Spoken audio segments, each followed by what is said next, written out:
ಮೊದಲ ರಾತ್ರಿ ರವಿ ರೂಪಾಳನ್ನು ಬೆತ್ತಲಾಗಿಸಿ ಅವಳ ಜೊತೆ ದೈಹಿಕವಾಗಿ ಒಂದಾಗುವಾಗ ಅವಳ ದೇಹದ ತುಂಬಿರುವ ಗಾಯಗಳನ್ನು ನೋಡಿ ಬೆಚ್ಚಿಬಿದ್ದ. ರೂಪಾಳ ದೇಹದ ತುಂಬ ಕಚ್ಚಿದ ಗುರುತುಗಳಿವೆ. ಅಂದರೆ ಈ ಮೊದಲೇ ಅವಳು ಬೇರೆಯವರ ಜೊತೆ ದೈಹಿಕವಾಗಿ ಒಂದಾಗಿದ್ದಾಳೆ. ಅವಳ ಬಳಿ ಪ್ರಶ್ನೆ ಮಾಡಿದಾಗ ಅವಳ ಗೆಳೆಯರ ಹೆಸರು ಹೇಳಿದಳು.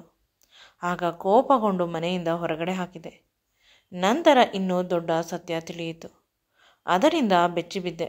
ಮುಂದೆ ನನ್ನ ಹೆಸರು ರವಿ, ಅಪ್ಪ ಅಮ್ಮನ ಪ್ರೀತಿಯ ಮಗ. ಅವರಿಗೆ ಇರುವುದು ನಾನೊಬ್ಬನೇ ಮಗ.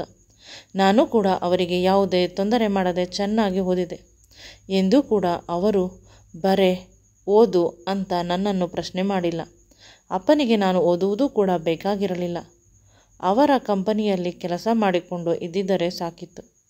ಕೇವಲ ಬೇಸಿಕ್ ಎಜುಕೇಷನ್ ಕಲಿತರೆ ಸಾಕಿತ್ತು. ಆದರೆ ನಾನು ತುಂಬ ಚೆನ್ನಾಗಿ ಓದಿ ನನ್ನ ಕಾಲ ಮೇಲೆ ನಾನು ನಿಂತುಕೊಳ್ಳಬೇಕು ಅನ್ನುವ ಹಂಬಲ ನನ್ನನ್ನು ಎಲ್ಲ ಹಂತದಲ್ಲೂ ಬಹಳ ಮೇಲ್ಮಟ್ಟದಲ್ಲಿ ಹೋಗುವಂತೆ ಮಾಡಿದ್ದು. ಇಂದು ನಾನು ಒಂದು ಸ್ವಂತ ಸಾಫ್ಟ್ವೇರ್ ಕಂಪನಿಯನ್ನು ಕಟ್ಟಿದ್ದೇನೆ ನನ್ನ ಶ್ರಮದಿಂದ. ನನ್ನ ಕೈ ಕೆಳಗಡೆ ಸಾವಿರಾರು ಜನರು ಕೆಲಸ ಮಾಡುತ್ತಾರೆ. ಇಷ್ಟು ಚಿಕ್ಕ ವಯಸ್ಸಿಗೆ ಇಷ್ಟೊಂದು ಯಶಸ್ಸು ಅಂತ ನನ್ನನ್ನು ನೋಡಿದವರೆಲ್ಲ ತುಂಬ ಮೂಗು ಮುರಿಯುತ್ತಾರೆ. ನನ್ನನ್ನು ನೋಡಿ ಬೇಸರ ಮಾಡಿಕೊಳ್ಳುತ್ತಾರೆ. ನಾವು ಇಷ್ಟೊಂದು ಸಕ್ಸಸ್ಫುಲ್ ಪರ್ಸನ್ ಆಗಲು ಸಾಧ್ಯವಾಗಲಿಲ್ಲವಲ್ಲ ಅಂತ. ಆದರೆ ಸಕ್ಸಸ್ ಅನ್ನುವುದು ನಿರಂತರವಾದ ಪ್ರಯತ್ನ, ಅಚಲವಾದ ನಿರ್ಧಾರಕ್ಕೆ ಸಿಗುವ ಒಂದು ಉತ್ತಮವಾದ ಉಡುಗೊರೆ ಅಂತ ನಾನು ಪ್ರತಿ ಬಾರಿ ಹೇಳುತ್ತಿದ್ದೆ. ನನ್ನ ಕೈ ಕೆಳಗಡೆ ಕೆಲಸ ಮಾಡುವ ಎಲ್ಲರಿಗೂ ಈ ಸಮಾಜದಲ್ಲಿ ಇಷ್ಟು ಚಿಕ್ಕ ವಯಸ್ಸಿಗೆ ಒಂದು ಸಕ್ಸಸ್ಫುಲ್ ಪರ್ಸನ್ ಆಗಿ ನಾನು ಬೆಳೆದಿದ್ದೇನೆ. ನನ್ನನ್ನು ತುಂಬ ಜನ ಇನ್ಸ್ಪಿರೇಷನ್ ಆಗಿ ತೆಗೆದುಕೊಳ್ಳುತ್ತಾರೆ. ಇದು ಒಂದು ದೊಡ್ಡ ಅಚೀವ್ಮೆಂಟ್. ನನ್ನನ್ನು ನೋಡಿದವರೆಲ್ಲ ಕೇಳುವುದು ಒಂದೇ ಮಾತು, ಯಾವಾಗ ಮದುವೆ ಅಂತ. ಆದರೆ ಬದುಕಿನಲ್ಲಿ ಇನ್ನೂ ಸಾಧಿಸಬೇಕಾಗಿದ್ದು ಬಹಳಷ್ಟು ಇದೆ. ಮದುವೆ ಆದರೆ ಆ ಮದುವೆಗೆ, ಆ ಹೆಂಡತಿಗೆ, ಮಕ್ಕಳಿಗೆ ನ್ಯಾಯವನ್ನು ದೊರಕಿಸಿಕೊಡಬೇಕು. ನನ್ನ ಹತ್ತಿರ ಸಮಯವಿಲ್ಲ. ಮದುವೆ ಆದರೂ ಕೂಡ ಅವರುಗಳನ್ನು ಚೆನ್ನಾಗಿ ನೋಡಿಕೊಳ್ಳಲು ಸಾಧ್ಯವಾಗುವುದಿಲ್ಲ.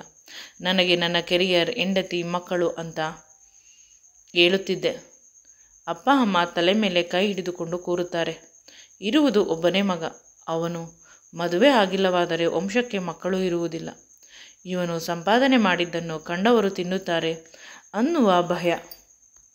ಎಲ್ಲ ಹುಡುಗಿಯರು ನನಗೆ ಲೈನ್ ಹಾಕುತ್ತಾರೆ. ನನ್ನ ಕಣ್ಣು ಅವರ ಮೇಲೆ ಬೀಳಲಿ, ನನ್ನನ್ನು ಮದುವೆ ಆಗಲಿ ಅಂತ. ಆದರೆ ನನ್ನ ಕಣ್ಣಿಗೆ ತಂಪು ನೀಡುವ, ಮನಸ್ಸಿಗೆ ಹಿತ ಕೊಡುವ ಹುಡುಗಿ ಇನ್ನೂ ಒಬ್ಬಳು ಸಿಕ್ಕಿಲ್ಲ.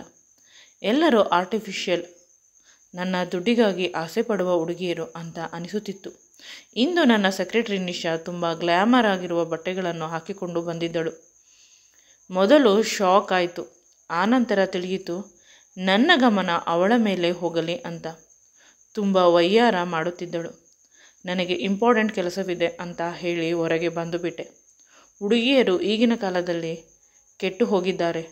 ಸ್ವಲ್ಪ ಮಾರಲ್ ಎಥಿಕ್ಸ್ ಇಲ್ಲ ಅಂತ ಯೋಚನೆ ಮಾಡುತ್ತಾ ಹೊರಗೆ ಬಂದಾಗ ಒಂದು ಸುಂದರವಾದ ಹುಡುಗಿ ನನ್ನ ಕಣ್ಣಿಗೆ ಕಾಣಿಸಿದಳು. ಚೂಡಿದಾರ್ ಹಾಕಿದ್ದಳು. ಅದು ಕೂಡ ಮಾಸಿ ಹೋಗಿದೆ. ಆದರೆ ಅವಳ ಮುಖದಲ್ಲಿ, ಕಣ್ಣುಗಳಲ್ಲಿ ಇರುವ ಕಾಂತಿ, ಹೊಳಪು ಇನ್ಯಾರ ಮುಖದಲ್ಲೂ ಕೂಡ ನಾನು ನೋಡಿಲ್ಲ. ಅವಳು ಯಾರನ್ನೋ ಹುಡುಕುತ್ತಿದ್ದಳು. ನಂತರ ಹೊರಗೆ ಹೋದಳು. ನಾನು ಕೂಡ ಅವಳ ಹಿಂದೆ ಹೋದೆ. ಅಲ್ಲಿದ್ದ ನನ್ನ ಕಾರಿನ ಡ್ರೈವರ್ ಜೊತೆ ಮಾತನಾಡುತ್ತಿದ್ದಳು. ಇವಳು ಅಳುತ್ತಿದ್ದಾಳೆ. ಅವರು ಸಮಾಧಾನ ಮಾಡುತ್ತಿದ್ದಾರೆ. ಯಾವುದೋ ವಿಷಯದ ಬಗ್ಗೆ ತುಂಬ ಚರ್ಚೆ ಆಗುತ್ತಿತ್ತು. ಅವಳು ಅವರ ಮಗಳು ಅಂತ ತಿಳಿಯಿತು. ಆದರೆ ಅವರಿಬ್ಬರ ಚರ್ಚೆ ನನಗೆ ಕೇಳಿಸುತ್ತಿಲ್ಲ. ಹುಡುಗಿ ಮಾತ್ರ ತುಂಬ ಕಂಗಾಲಾಗಿದ್ದಾಳೆ. ನನ್ನ ಹೃದಯ ಹಿಂಡಿತು. ಮೊದಲ ಬಾರಿ ಒಂದು ಹೆಣ್ಣಿನ ಕಣ್ಣೀರಿಗೆ ನನ್ನ ಹೃದಯ ಹಿಂಡಿದ್ದು. ಅಮ್ಮ ಅಳುವಾಗಲೂ ಕೂಡ ದುಃಖವಾಗುತ್ತಿತ್ತು. ಆದರೆ ಅಪ್ಪ ಯಾವಾಗಲೂ ಅವಳ ಜೊತೆಯಲ್ಲಿ ಇರುತ್ತಿದ್ದರು. ಅವಳಿಗೆ ಸಮಾಧಾನ ಮಾಡುತ್ತಿದ್ದರು. ಅದಕ್ಕೆ ಪರಿಹಾರ ಮಾರ್ಗವನ್ನು ಕೂಡ ಹುಡುಕುತ್ತಿದ್ದರು. ಆದ್ದರಿಂದ ಅಷ್ಟೊಂದು ಕಷ್ಟವೇನೂ ಆಗುತ್ತಿರಲಿಲ್ಲ. ನಾನು ನನ್ನ ಪ್ರಪಂಚದಲ್ಲಿ ಇರುತ್ತಿದ್ದೆ. ಆದರೆ ಇವಳು ಅಳುತ್ತಿರುವುದನ್ನು ನೋಡಿ ನನಗೂ ಕೂಡ ಅಳಬೇಕು ಅಂತ ಅನಿಸುತ್ತಿದೆ. ಅಷ್ಟರಲ್ಲಿ ನನ್ನ ಡ್ರೈವರ್ ಬಂದು, ಸರ್, ನನಗೆ ಸ್ವಲ್ಪ ಎಮರ್ಜೆನ್ಸಿ ಇದೆ, ಮನೆಗೆ ಹೋಗಬೇಕು, ದಯವಿಟ್ಟು ಬೇಸರ ಮಾಡಿಕೊಳ್ಳಬೇಡಿ, ತುಂಬ ಎಮರ್ಜೆನ್ಸಿ ಇದೆ ಅಂತ ಅವರು ಕೇಳಿದರು. ನಾನು ಕಳುಹಿಸಿಕೊಟ್ಟೆ. ಸುಮ್ಮನೆ ಹಾಗೆಲ್ಲ ಕೇಳುವುದಿಲ್ಲ ಅವರು. ಆ ಹುಡುಗಿ ತುಂಬ ದೀನವಾಗಿ ನನ್ನನ್ನು ನೋಡುತ್ತಿದ್ದಳು. ಅವಳನ್ನು ನೋಡಿದರೆ ಬಾಚಿ ತಬ್ಬಿಕೊಂಡು ಸಮಾಧಾನ ಮಾಡಬೇಕು ಅಂತ ನನ್ನ ಮನಸ್ಸು ಕೂಗಿ ಹೇಳುತ್ತಿದ್ದೆ. ಆದರೆ ಅದು ಹೇಗೆ ಸಾಧ್ಯ? ಅವರಿಬ್ಬರು ಹೋಗುವ ದಾರಿಯನ್ನೇ ನೋಡುತ್ತಿದ್ದೆ. ಕಣ್ಮರೆ ಆಗುವವರೆಗೂ ನಾನು ನಿದ್ರೆ ಮಾಡಿಲ್ಲ. ಯಾವುದೇ ಕೆಲಸ ಕೂಡ ನನ್ನ ಕೈಯಲ್ಲಿ ಮಾಡಲು ಸಾಧ್ಯವೇ ಆಗಲಿಲ್ಲ. ಅಷ್ಟು ಸುಂದರವಾದ ಹುಡುಗಿಯನ್ನು ನಾನು ಎಂದೂ ಕೂಡ ನೋಡಿಲ್ಲ. ಅವಳು ತುಂಬ ಭಯಪಟ್ಟಿದ್ದಳು. ಅವಳ ಭಯವನ್ನು ಸ್ವಲ್ಪ ನಾನು ಕಡಿಮೆ ಮಾಡಬೇಕು ಅಂತ ಅಂದುಕೊಂಡೆ. ಆದರೆ ಅದು ಹೇಗೆ ಸಾಧ್ಯ? ಸಡನ್ ಆಗಿ ಡ್ರೈವರ್ಗೆ ಫೋನ್ ಮಾಡಿ ವಿಚಾರಿಸಿದಾಗ, ಸರ್, ನನ್ನ ಮಗಳ ಎಂಗೇಜ್ಮೆಂಟ್ ಅನ್ನು ಹುಡುಗನ ಕಡೆಯವರು ವರದಕ್ಷಿಣೆ ವಿಷಯವಾಗಿ ಮುರಿದರು. ನನ್ನ ಕೈಲಾದಷ್ಟು ಕೊಟ್ಟೆ, ಆದರೆ ಇನ್ನೂ ಬೇಕು ಅಂತ ಪ್ರೆಷರ್ ಹಾಕುತ್ತಿದ್ದಾರೆ. ಮಗಳು ಬಂದು ನನ್ನ ಬಳಿ ಹೇಳಿದ್ದು ಅದೇ ಆಫೀಸ್ನಲ್ಲಿ. ಒಂದು ಬಾರಿ ವರದಕ್ಷಿಣೆ ಕೊಟ್ಟರೆ ಅವರು ಪದೇ ಪದೇ ಕೇಳುತ್ತಾರೆ, ಪ್ಲೀಸ್ ಅಪ್ಪ ಬೇಡ ಈ ಮದುವೆ ಅಂತ. ಆದರೆ ನನಗೆ ದುಃಖ. ಅಂದರೆ ಸರ್, ಅವಳು ಎಂದೂ ಕೂಡ ಏನೂ ಕೇಳಿರಲಿಲ್ಲ. ಆ ಹುಡುಗನ ಜೊತೆ ಮದುವೆ ಮಾತ್ರ ಕೇಳಿದ್ದಳು.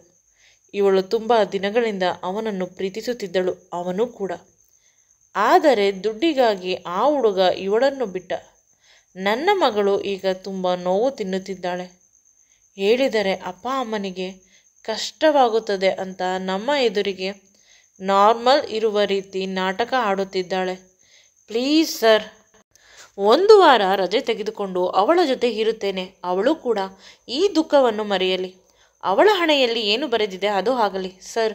ಆದರೆ ಒಂದು ಮಾತು, ಬಡವರ ಮನೆಯಲ್ಲಿ ಹೆಣ್ಣು ಮಕ್ಕಳು ಹುಟ್ಟಬಾರದು. ಹುಟ್ಟಿದರೆ ಈ ರೀತಿ ಕಷ್ಟವಾಗುತ್ತದೆ ಅಂತ ಕಣ್ಣೀರು ಹಾಕುತ್ತಿದ್ದರು.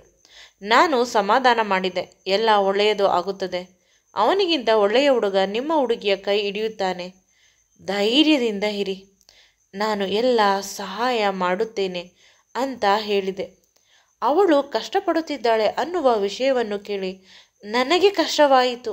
ಅದಕ್ಕಿಂತ ಹೆಚ್ಚಿಗೆ ಅವಳು ಯಾರನ್ನು ಪ್ರೀತಿ ಮಾಡುತ್ತಿದ್ದಳು ಅನ್ನುವ ಮಾತನ್ನು ಕೇಳಿ ನನ್ನ ಹೃದಯ ಯಾರೋ ಗಿಂಡಿದಂತಾಯಿತು. ನನಗೆ ಇನ್ನೂ ತಡೆಯಲು ಸಾಧ್ಯವಾಗಲಿಲ್ಲ. ಡ್ರೈವರ್ ಮನೆ ನನಗೆ ಗೊತ್ತಿತ್ತು. ಏಕೆಂದರೆ ಅದು ಸೆಕ್ಯೂರಿಟಿಗಳಿಗೆ, ಡ್ರೈವರ್ಗಳಿಗೆ ನಾನು ಕಟ್ಟಿಸಿರುವ ಕ್ವಾರ್ಟರ್ಸ್ ಅದಾಗಿದ್ದು. ಅವರ ಮನೆ ಬಳಿ ಹೋದಾಗ ಡ್ರೈವರ್ ಬೆಚ್ಚಿಬಿದ್ದರು. ಸರ್, ಒಂದು ಮಾತು ಹೇಳಿದ್ದರೆ ಓಡಿ ಬರುತ್ತಿದ್ದೆ. ನೀವು ನಮ್ಮ ಮನೆಯ ಬಾಗಿಲಿಗೆ ಬಂದಿದ್ದೀರಾ. ನೀವು ಕುಳಿತುಕೊಳ್ಳಲು ಕೂಡ ಸರಿಯಾದ ವ್ಯವಸ್ಥೆ ಇಲ್ಲ ಅಂತ ಮುಖವನ್ನು ಬೆಚ್ಚಗೆ ಮಾಡಿಕೊಂಡರು. ಆದರೆ ನಾನು ಅವರ ಮಗಳನ್ನು ನೋಡಬೇಕಿತ್ತು. ಒಳಗೆ ಹೋದೆ. ಅಲ್ಲಿ ಸುಮಾರಾಗಿರುವ ಒಂದು ಚೇರನ್ನು ಕೊಟ್ಟರು. ನಾನು ಎಂದೂ ಕೂಡ ಆ ರೀತಿಯ ಚೇರಿನಲ್ಲಿ ಕುಳಿತಿರಲಿಲ್ಲ. ಡ್ರೈವರ್ನ ಹೆಂಡತಿ ಕಾಫಿ, ತಿನ್ನಲು ತಿನಿಸುಗಳನ್ನು ತಂದುಕೊಟ್ಟಳು. ಆದರೆ ಸಮಾಧಾನವಿಲ್ಲ. ನಂತರ ಅಕಸ್ಮಾತಾಗಿ ಅವಳು ಹೊರಗೆ ಬಂದಳು. ಅವಳ ಸುಂದರವಾದ ಮುಖವನ್ನು ಮನಸ್ಸಿನಲ್ಲಿ ಮತ್ತೆ ತುಂಬಿಕೊಂಡೆ. ನನ್ನನ್ನು ನೋಡಿ ಭಯವಾಗಿ ಒಳಗೆ ಹೋದಳು. ಆಗ ಡ್ರೈವರ್ ಅವಳನ್ನು ಹೊರಗೆ ಕರೆದುಕೊಂಡು ಬಂದು, ಸರ್, ಇವಳೇ ನನ್ನ ಒಬ್ಬಳೆ ಮಗಳು. ಇವಳ ಬಗ್ಗೆ ಆವಾಗಿಂದ ಮಾತನಾಡುತ್ತಾ ಇದ್ದಿದ್ದು ಅಂತ ಹೇಳಿದರು. ಏನು ಓದಿದ್ದಾಳೆ ಇವಳು ಅಂತ ಕೇಳಿದೆ. ಸರ್, MBA ಮಾಡಿದ್ದಾಳೆ. ಚೆನ್ನಾಗಿ ಓದಿದ್ದಾಳೆ. ಒಳ್ಳೆಯ ಪರ್ಸೆಂಟೇಜ್ ಬಂದಿದೆ. ಕೆಲಸಕ್ಕೆ ಎಲ್ಲ ಕಡೆ ಅಪ್ಲೈ ಮಾಡುತ್ತಿದ್ದಾಳೆ ಅಂದಾಗ ನನಗೆ ಆಶ್ಚರ್ಯವಾಯಿತು. ನಮ್ಮ ಕಂಪನಿಯಲ್ಲಿ ಅಪ್ಲೈ ಮಾಡಬಹುದು ಅಲ್ಲವೇ ಕೆಲಸಕ್ಕಾಗಿ ಅಂದಾಗ, ಸರ್, ತುಂಬ ಸಹಾಯ ಮಾಡಿದ್ದೀರಾ ನೀವು. ಇದನ್ನು ಕೂಡ ಹೇಗೆ ಕೇಳುವುದು? ನನಗೆ ಮುಜುಗರವಾಯಿತು. ನನ್ನ ನಂಬರಿಗೆ ನಿಮ್ಮ ಬಯೋಡೇಟಾವನ್ನು ಕಳಿಸಿ. ನಿಮಗೆ ಸೂಟ್ ಆಗುವ ಕೆಲಸವನ್ನು ಕೊಡುತ್ತೇನೆ. ಮನೆಯಲ್ಲಿ ಇದ್ದರೆ ಬೇಡದೇ ಇರುವ ವಿಷಯಗಳು ತಲೆಗೆ ಬರುತ್ತದೆ. ಕೆಲಸ ಮಾಡುತ್ತಿದ್ದರೆ, ಕೆಲಸದಲ್ಲಿ ಬ್ಯುಸಿಯಾದರೆ ಎಲ್ಲವನ್ನು ಮರೆಯುತ್ತೀರಾ ಅಂತ ಹೇಳಿದೆ. 2 ಕೈಯನ್ನು ಎದ್ದು ಮುಗಿದಳು. ತುಂಬ ಥ್ಯಾಂಕ್ಸ್ ಸರ್. ನನ್ನ ಕಷ್ಟದ ಸಮಯದಲ್ಲಿ ಸಹಾಯ ಮಾಡುತ್ತಿದ್ದೀರಾ. ಮುಂದೆ ನೀವು ಏನು ಹೇಳಿದರೂ ಕೂಡ ನಾನು ಮಾಡುತ್ತೇನೆ. ನೀವು ಹೇಳಿದ ಹಾಗೆ ಕೇಳುತ್ತೇನೆ. ನಿಮ್ಮ ಋಣ ನನ್ನ ಕೈಲಾದಷ್ಟು ತೀರಿಸುತ್ತೇನೆ ಅಂತ ಕಣ್ಣಿನಲ್ಲಿ ನೀರು ಹಾಕಿಕೊಂಡು ಕೇಳಿದಳು. ಅಳಬೇಡ ಅಂತ ಹೇಳಿ ಡ್ರೈವರ್ಗೆ ಅವಳನ್ನು ಚೆನ್ನಾಗಿ ನೋಡಿಕೋ ಅಂತ ನನ್ನ ಜೇಬಿನಲ್ಲಿ ಇದ್ದಷ್ಟು ದುಡ್ಡನ್ನು ತೆಗೆದುಕೊಟ್ಟೆ. ಇದಾದ ಸ್ವಲ್ಪ ಹೊತ್ತಿಗೆ ನಾನು ಅವರ ಮನೆಯಿಂದ ಹೊರಗಡೆ ಬಂದೆ. ಅಕ್ಕಪಕ್ಕದ ಮನೆಯವರೆಲ್ಲ ನನ್ನನ್ನೇ ನೋಡುತ್ತಿದ್ದರು. ಏಕೆಂದರೆ ಅವರ ಮನೆಯಲ್ಲಿ ಅವರ ಮಕ್ಕಳು ಇಲ್ಲದೇ ಇದ್ದಾಗ ನಾನು ಈ ರೀತಿ ಬಂದಿರಲಿಲ್ಲ. ಅವರಿಗೆ ಒಂದು ರೀತಿ ವಿಚಿತ್ರ ಅಂತ ಅನಿಸುತ್ತೆ ಅಲ್ಲವೇ? ಅದರ ಬಗ್ಗೆ ನಾನು ಗಮನ ಹರಿಸಲಿಲ್ಲ. ಚೆನ್ನಾಗಿ ನಿದ್ರಿಸಿದೆ. ಇಂದು ರಾತ್ರಿ ತುಂಬ ವರ್ಷಗಳೇ ಆಗಿತ್ತು ಇಷ್ಟೊಂದು ನೆಮ್ಮದಿಯ ನಿದ್ರೆ ಮಾಡಿ. ಅವಳು ನನ್ನವಳು. ನಾಳೆಯಿಂದ ಆಫೀಸ್ಗೆ ಬರುತ್ತಾಳೆ. ನನ್ನ ಸೆಕ್ರೆಟರಿ ಪೋಸ್ಟ್ಗೆ ಅವಳ ಜೊತೆ ತುಂಬ ಸಮಯವನ್ನು ಕಳೆಯಬಹುದು ಅಂತ ಯೋಚಿಸುತ್ತಿದ್ದೆ. ಅದೇ ರೀತಿ ಆಯಿತು. ಆಫೀಸ್ಗೆ ಬಹಳ ಬೇಗ ಜಾಯ್ನ್ ಆದಳು. ತುಂಬ ವಿಷಯದಲ್ಲೂ ನನಗೆ ತುಂಬ ಸಹಾಯ ಮಾಡುತ್ತಿದ್ದಳು. ನನ್ನ ಕೈಯಲ್ಲಿ ತಡೆದುಕೊಳ್ಳಲು ಸಾಧ್ಯವಾಗುತ್ತಿರಲಿಲ್ಲ. ಅವಳು ಬಂದ ಸ್ವಲ್ಪ ದಿನಕ್ಕೆ ಸರಿಯಾದ ಸಮಯ ನೋಡಿ ಪ್ರಪೋಸ್ ಮಾಡಿದೆ. ಅವಳು ಕ್ಷಣ ಮಾತ್ರದಲ್ಲಿ ಒಪ್ಪಿಕೊಂಡಳು. ಅವಳ ಹಳೆಯ ಗಾಯವನ್ನೆಲ್ಲ ಮರೆತು ಬಿಟ್ಟಿದ್ದಳು ಅಂತ ಅನಿಸುತ್ತದೆ. ಮನೆಯಲ್ಲೂ ಕೂಡ ಹೇಳಿದೆ. ಮನೆಯವರು ಹೇಳುತ್ತಾ ಇದ್ದಿದ್ದು ಒಂದೇ ಮಾತು, ರೋಡಿನಲ್ಲಿ ಹೋಗುವ ಹುಡುಗಿಯನ್ನು ಕರೆದುಕೊಂಡು ಬಂದು ಮದುವೆ ಮಾಡು ಅಂತ ಹೇಳಿದರೂ ಕೂಡ ನಾವು ಮದುವೆ ಮಾಡುತ್ತೇವೆ.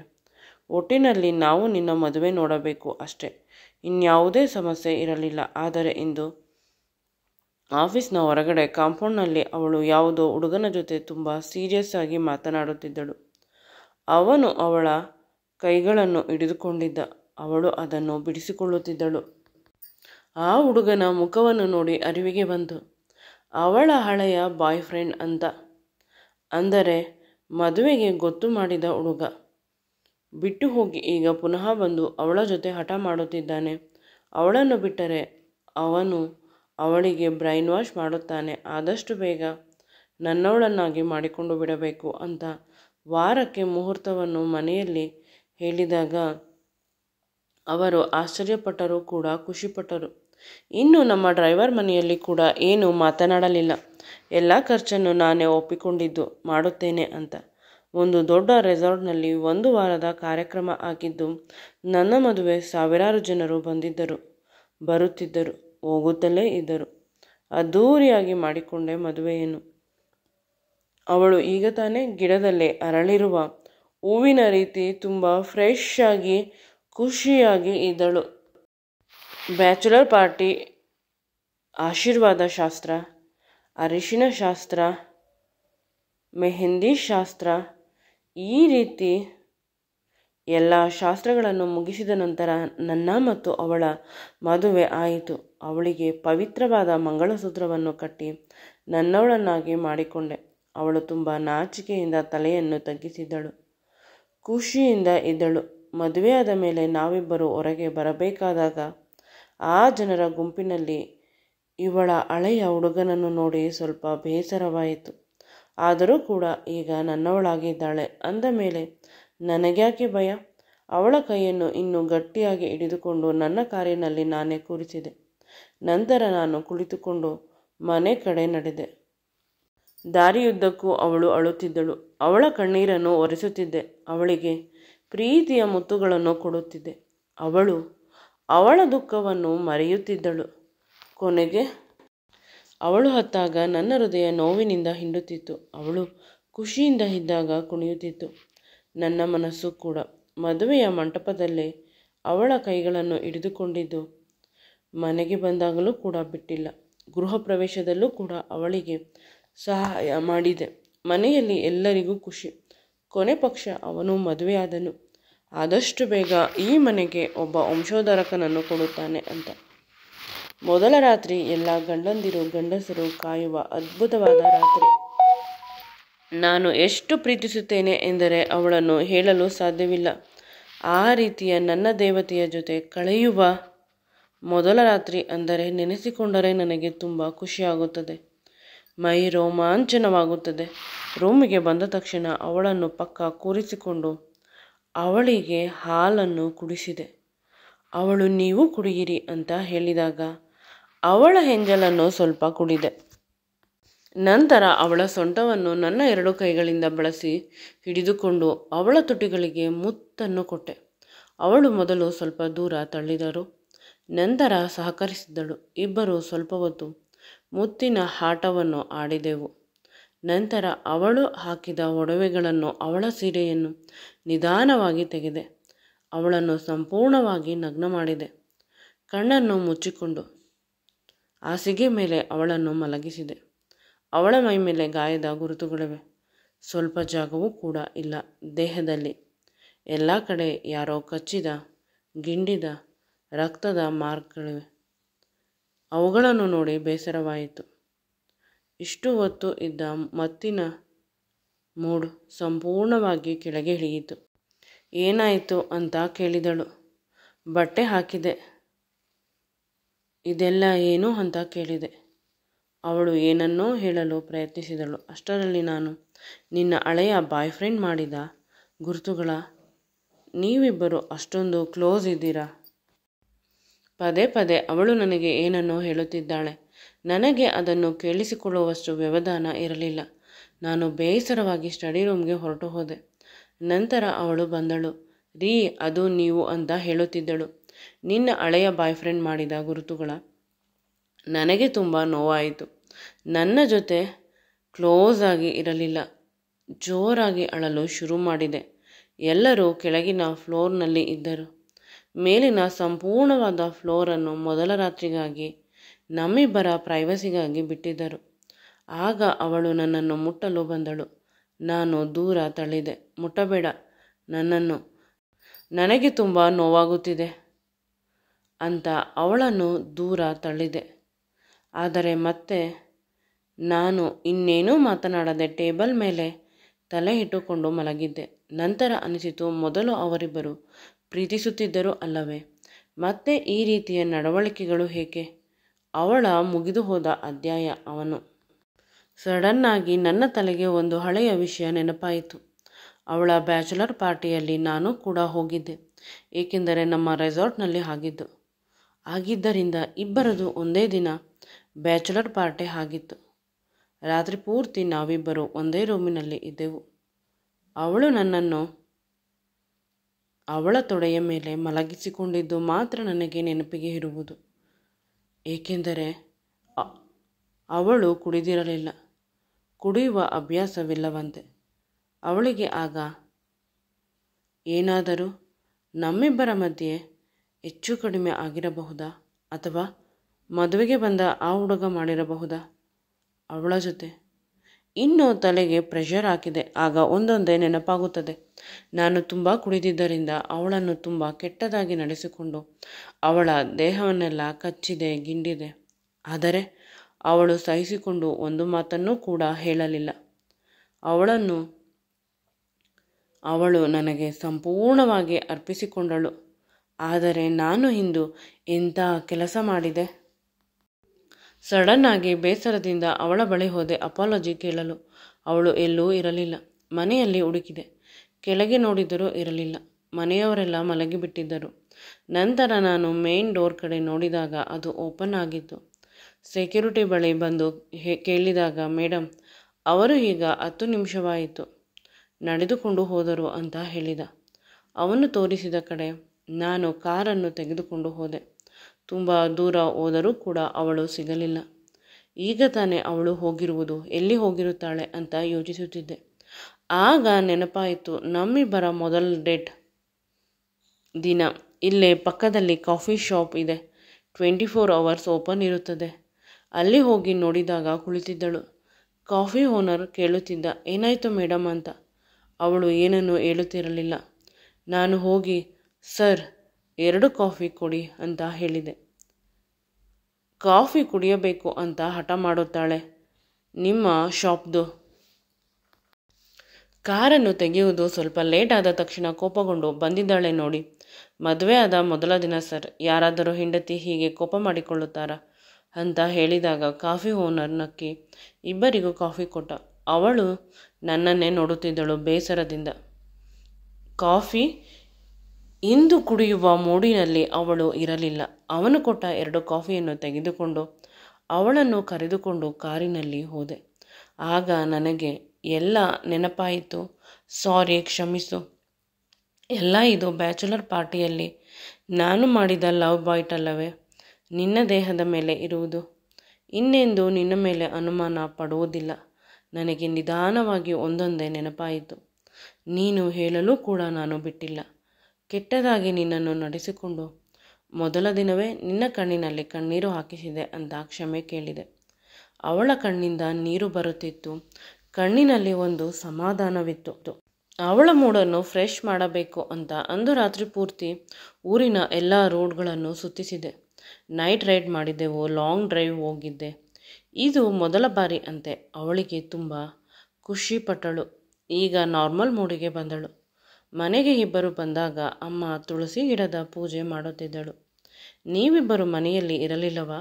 ಫಸ್ಟ್ ನೈಟ್ ಆಗಿಲ್ಲವೇ ಅಂತ ಡೈರೆಕ್ಟಾಗಿ ನನ್ನನ್ನು ಕೇಳಿಬಿಟ್ಟಳು. ಅಮ್ಮ, ಮೊದಲ ರಾತ್ರಿ ಆಗಿಲ್ಲ, ಆದರೆ ಫಸ್ಟ್ ಡೇ ಆಗುತ್ತದೆ. ನೀನು ಪ್ಲೀಸ್ ನಮ್ಮ ರೂಮಿನ ಕಡೆ, ಫಸ್ಟ್ ಫ್ಲೋರ್ ಕಡೆ ಯಾರನ್ನು ಕಳಿಸಬೇಡ. ನಾವಿಬ್ಬರು ಇಷ್ಟವಾದಾಗ ಬರುತ್ತೇವೆ ಪ್ಲೀಸ್ ಅಂತ ಹೇಳಿದೆ. ಅಮ್ಮ ನಾಚಿಕೆ ಇಲ್ಲ ಸರಿ ಅಂತ ನಕ್ಕಳು. ಅವಳಿಗೆ ಹೇಗೋ ಒಂದು ಮೊಮ್ಮಗು ಕೊಡಬೇಕು ನಾನು ಅಷ್ಟೇ. ರೂಮಿಗೆ ಬಂದ ಮೇಲೆ ಅವಳು ಫ್ರೆಶ್ ಆಗಿ ಬರುತ್ತೇನೆ ಅಂತ ಹೋದಳು. ನಂತರ ನಾನು ಹೋದೆ. ಇಬ್ಬರು ಸ್ನಾನ ಮಾಡಿದೆವು ಒಟ್ಟಿಗೆ. ಆ ಜಲಕ್ರೀಡೆ ತುಂಬ ಅದ್ಭುತವಾಗಿತ್ತು. ಬಾತ್ ಟಬ್ನಿಂದ ನಾನು ಹೊರಗಡೆ ಬರುವ ಹೊತ್ತಿಗೆ ಅವಳು ಸೀರೆಯನ್ನು ಉಟ್ಟಿಕೊಂಡು ರೆಡಿಯಾಗುತ್ತಿದ್ದಳು. ನಾನು ಅವಳ ಹಿಂದೆ ಬಂದು ಅವಳನ್ನು ಗಟ್ಟಿಯಾಗಿ ತಬ್ಬಿಕೊಂಡು, ಎಷ್ಟು ಅರ್ಜೆಂಟ್ ಹೊರಗೆ ಹೋಗಲು? ಏನು ನಡೆದೇ ಇಲ್ಲ ಅಂತ ಅವಳನ್ನು ಎತ್ತಿ ಹಾಸಿಗೆ ಮೇಲೆ ಮಲಗಿಸಿದೆ ಅಷ್ಟೇ. ನಿನ್ನೆ ನಡೆದಿದ್ದ ಮಿಸ್ಅಂಡರ್ಸ್ಟ್ಯಾಂಡಿಂಗ್ ಕ್ಲಿಯರ್ ಆಗಿ ಇಬ್ಬರು ಪರಸ್ಪರ ಒಂದಾದೆವು. ಸಂಪೂರ್ಣವಾಗಿ ಒಬ್ಬರಿಗೊಬ್ಬರು ಅರ್ಪಿಸಿಕೊಂಡೆವು. ಆ ದಿನ ತುಂಬ ಅದ್ಭುತವಾಗಿ ಸುಂದರವಾಗಿ ಇತ್ತು. ನಮ್ಮಿಬ್ಬರ ಮೊದಲ ರಾತ್ರಿ ಬ್ಯಾಚುಲರ್ ಪಾರ್ಟಿಯಲ್ಲಿ ನಡೆದು ಹೋಗಿತ್ತು. ಆದರೆ ನನಗೆ ಅದು ನೆನಪಿರಲಿಲ್ಲ. ಈಗ ಇವಳ ಜೊತೆ ಕಳೆಯುವ ಪ್ರತಿ ಕ್ಷಣವೂ ತುಂಬ ಅದ್ಭುತವಾಗಿದೆ, ಆನಂದವಾಗಿದೆ. ಈ ಕ್ಷಣ ಹೀಗೆ ನಿಂತು ಹೋಗಲಿ ಅನ್ನಿಸುವಷ್ಟು. ಮುಂದೆ ನಮ್ಮಿಬ್ಬರ ಪ್ರೀತಿಯು ಇದೇ ರೀತಿ ಮುಂದುವರಿಯುತ್ತಿತ್ತು ಅದ್ಭುತವಾಗಿ. ಈ ವಿಡಿಯೋ ನಿಮಗೆ ಇಷ್ಟವಾಗಿದ್ದಲ್ಲಿ ನನ್ನ ಚಾನಲನ್ನು ಲೈಕ್ ಮಾಡಿ, ಶೇರ್ ಮಾಡಿ ಮತ್ತು ಸಬ್ಸ್ಕ್ರೈಬ್ ಮಾಡಿ. Thank you.